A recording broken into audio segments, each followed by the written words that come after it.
अस्सलाम वालेकुम वरहमतुल्लाहि वबरकातुहू। दोस्तों आउं अली हसन अब्बासी ऐं जेकॾहिं मुंहिंजो चैनल पहिरियों दफ़ो ॾिसी ऐं ॿुधी रहिया आहियो त बराए महिरबानी मुंहिंजे चैनल खे सब्सक्राइब कंदा, बेल आइकन खे क्लिक कंदा ऐं जेकॾहिं मुंहिंजी ऑडियो पसंदि अचे त उनखे लाइक कंदा ऐं कमेंट बॉक्स में पंहिंजी राय खां आगाह कंदा। किताब जो नालो आहे ख्वाब नगर। साईं मोहब्बत ऐं हयाती रमज़ूं मुसनिफ़ महमूद मुग़ल, छपींदड़ अमरता पब्लिकेशन, अमरता छापघर, हैदराबाद सिंध। छपराईंदड़ ढोल फ़कीर फाउंडेशन सिंध। छापो पहिरियों जून 2021 ईस्वी। अकुलमंद बेवकूफ़ साईं। ॻाल्हि अजीब हुई, जंहिं बि ॿुधो पिए हाल फ़िलहाल त तबाही थी पिए वियो। जेको घणो अकुलमंद हूंदो आहे न बचा, उहो ई दरअसल अज़ीम तरीन बेवकूफ़ बणिजंदो आहे। पंहिंजे अकुल जो ज़ोम संदसि ॿेड़ो ॿोड़ींदो आहे। संदसि वजूद जे ॿेड़ीअ में अजाए यकीन जो सुराख़ आहिस्ते आहिस्ते शिकस्त जो पाणी भरींदो वेंदो आहे। ख़बर तॾहिं पवंदी आहे जॾहिं यकीन जा पेर पुसणु शुरू थींदा आहिनि। अमल जे दरिया में किनारा ॾाढो पर भरा महसूसु थींदा आहिनि। वापसीअ में ॾाढी देरि थी वेंदी आहे शहज़ादा। सॼो विज़डम ॿुॾी वेंदो आहे। बात सभिनी जा फाटी विया हुआ। साईं जो लेक्चर जारी हुयो। अॼु हिननि जे ॻाल्हियुनि में अजीब तुरशी हुई।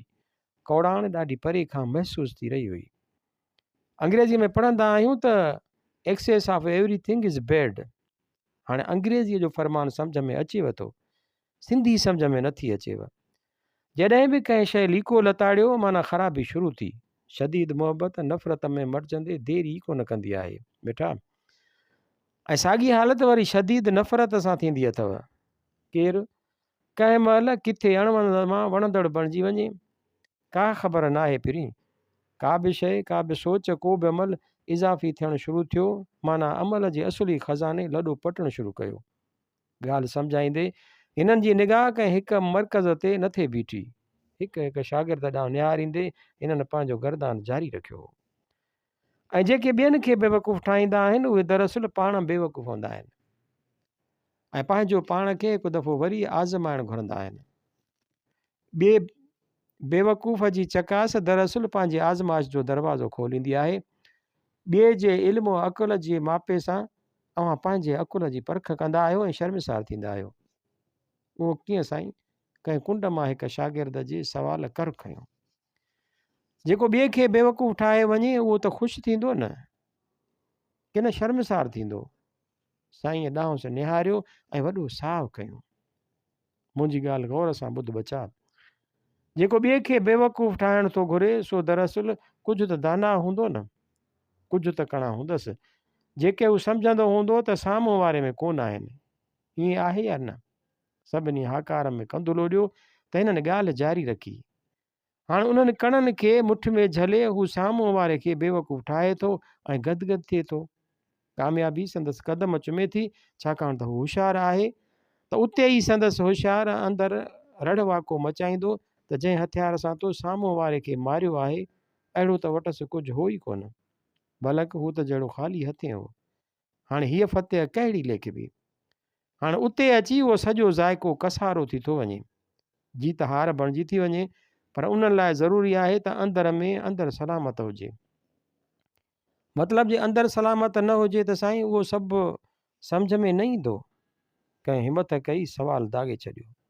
बिल्कुलु ॿिए जी असुली हालत सम्झण लाइ अंदरि जी गिड़कीअ जो खुलणु ज़रूरी हूंदो आहे बाबला। जे अहिड़ी गिड़की खुलियल हुजे साईं त पोइ माण्हू साम्हूं वारे खे बेवकूफ़ ठाहींदो ई छो? अहिड़ी हरकत ई छो कंदो?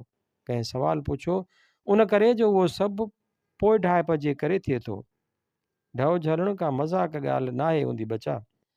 भले पोइ छाजो बि हुजे, पैसो, सिहत, मिल्कियत, अकुल, कुझु बि इज़ाफ़ी हुजे त उन्हनि जी वाध खे हर को हज़म न करे सघंदो आहे। पर साईं सिहत, मिल्कियत ऐं पैसो त खणी सम्झ में अचे थो, हीअ अकुल ईअं कीअं कंदो? अकुल ई त कंदो नादान। तुंहिंजे ख़्याल में छा दौलत, सिहत ऐं मिल्कियत बेवकूफ़ ठाहींदी? उहो कमु निजो पिजो अकुल जो आहे। उहा हरकत अकुल खां सवाइ केरु करे ई नथो सघे। ॻाल्हि अप्रैल फूल तां शुरू थी हुई। कंहिं किथे कंहिंसां का मज़ाक मश्करीअ में हरकत कई हुई। उहा हरकत थींदड़ खे ॾुखी लॻी हुई। पंहिंजो पाण खे बेवकूफ़ थींदे महसूसु कयो हुआईं। ॾुख जी लहर वेड़ियुसि त साईं वटि अची निकितो हुयो। हुते सभु मौजूदु हुआसीं। ॻाल्हि कई हुआईं त ॼण माठ अची वरायो हो। ॻाल्हि वॾी कान हुई, ज़िलत जो अहसासु वॾो हुयो। इतफ़ाक़ सां कुझु घड़ियुनि में उहा हरकत कंदड़ बि उते अची निकितो हुयो। साईं सभिनी सां खुंदा पेशानीअ सां मुलाक़ात कई हुई, पर अॼु ज़िकिर में ॼण हिननि वाजट वॼाए छॾिया हुआ।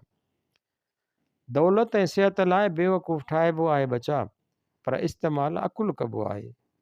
साईं ॻाल्हि जारी रखी, ख़ैरु उहो सभु जॾहिं सम्झी विया आहियूं त हिकु ॻाल्हि अॻिते बि सम्झणु घुरिजे, विच थरो वजूदु हर हंधि फ़ाइदे में रहे थो। कंहिं बि ॻाल्हि जी का ख़ासि शिदत न हुअण जे करे मथस इज़ाफ़ी बोझ नथो हुजे। तव्हां कॾहिं उन ॻाल्हि ते ग़ौर कयो आहे त मुनासिबु साज़ो सामान वारा वजूद ई टपी पार पवंदा आहिनि, खुटल या वधियल कंहिं न कंहिं ॾचे में रहंदा आहिनि। माना साईं, माना खुटल त हूअं ई खसारे में आहे, पर घणो फ़ाइदो को वधियल खे बि कोन्हे। कॾहिं उन ॻाल्हि ते कोन सोचियो अथव त बेइंतहा हसीन ऐं बेइंतहा कोझा वजूद सदाईं अकेला रहिजी वेंदा आहिनि। इज़ाफ़ी हुस्न ऐं बदसूरतीअ हिक ई मापे में तुरनि था। इज़ाफ़ी हुस्न ऐं बदसूरती हिक ई मापे में तुरनि था। जेके विच थरा आहिनि से अलाए किथां खां किथे वञी पुॼनि। हाणे ॻाल्हि अजीब पई लॻी।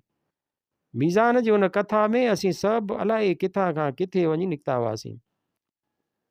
को जेके बचा पंहिंजो अहसास कमतरी मारींदो आहे ऐं सोणे खे वरी अहसास बरतरी पहिरियों सम्झंदो आहे त उहो कीअं थो थी सघे, ऐं ॿिए जो ख़्यालु हूंदो आहे त इहो थी नथो सघे। किसो ईअं ई हलंदो रहंदो आहे। वक़्तु ॿिन्हिनि खे अकेलो करे अॻिते रवानो थी वेंदो आहे। उनखे ई अप्रैल फूल सॾिबो आहे। शहज़ादा, मयार जे जहान में हर तारीख़ अप्रैल जी पहिरीं हूंदी आहे। ॻाल्हि जी माम अजीब हुई, सम्झ खे चकिरियूं अची वियूं हुयूं। किथां शुरू थिया हुआसीं ऐं किथे पुॻा हुआसीं।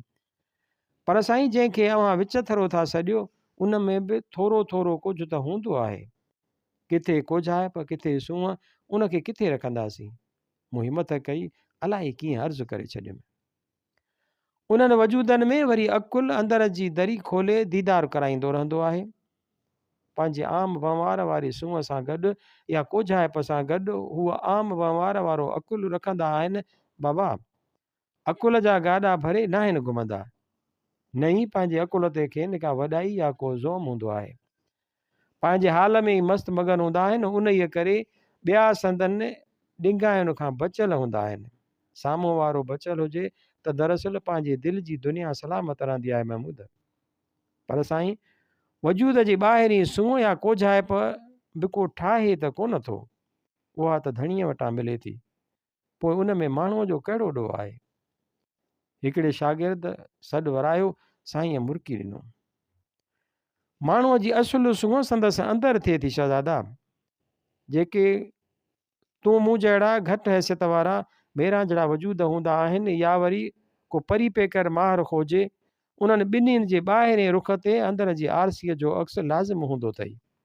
जे इज़त करण जी सोच हुजे, साम्हूं वारे जो मान पाण खां मथां रखण खे अवलियत ॾिजे त चहिरे ते ॾिया ॿरी पवंदा आहिनि।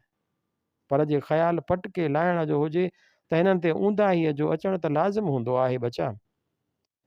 ॻाल्हियूं ॿई ख़राबु हूंदियूं आहिनि, न घटि थिजे न वधि, छाकाणि त घटि थियणु बदिले वठण वारे पासे खणी वेंदो आहे ऐं वधि थियण वारी अकेलो करे छॾींदो आहे। ॿिन्ही सूरतनि में भले केरु केतिरी बि इनफ़रादियत ॻोल्हे, अंत में ॿई अकेला नज़र ईंदा आहिनि। छपियल आचर 8 अप्रैल 2007 ईस्वी।